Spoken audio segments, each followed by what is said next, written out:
Hi,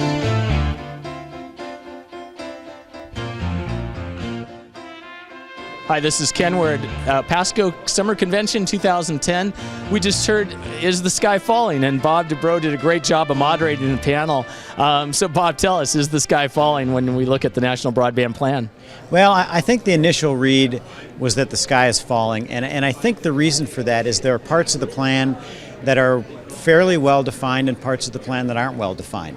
The part where the FCC says how the current mechanisms are going to go away is fairly well defined.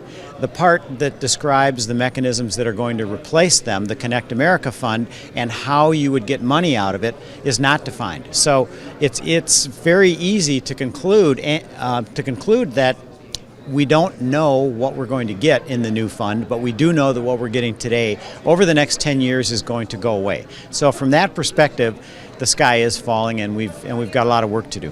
Well, one thing I got out of it was interesting is it was called, I guess, a preliminary design as opposed to a kind of a final blueprint. Yes, and I think that's always been true. If you read through the details of the plan, there's a lot of room to maneuver in there. I mean, there's, like I said, the Connect America Fund, I hear people complain that it's not well defined. You know, is that an opportunity? I mean, do we have the opportunity to go in there and help create that? I think we do.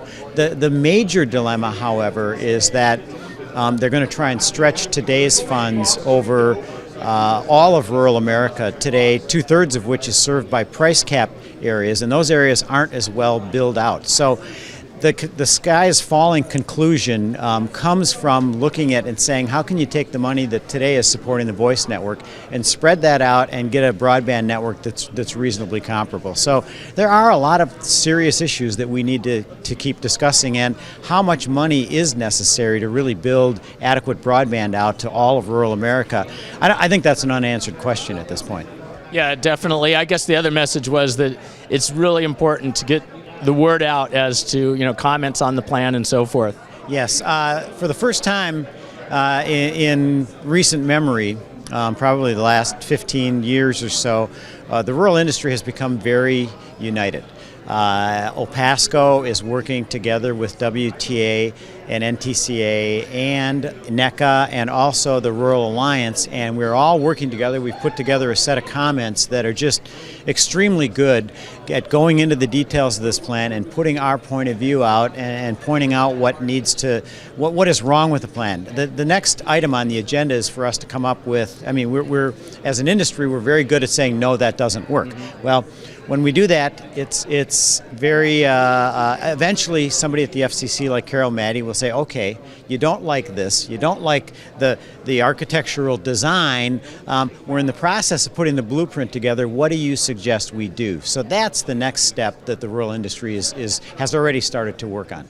Well, and the other thing that wasn't kind of mentioned in there was, and it seems like the sequencing was kind of interesting, was last week's report on the availability of broadband, and it seems like that should have been prior to the broadband plan, maybe. Yeah, and the FCC takes note of that. I mean, they're driven by congressional mandates. I mean, this all came out of the stimulus bill, so they have been told, you know, how quickly they have to do this stuff, and unfortunately, it's happening before they really have decent mapping. So they're told to figure out how much money it's going to cost to build broadband everywhere, but we haven't answered the question, where does broadband exist today? Well, Bob, I appreciate your time, and thank you very much for moderating the panel. Well, thanks, Ken.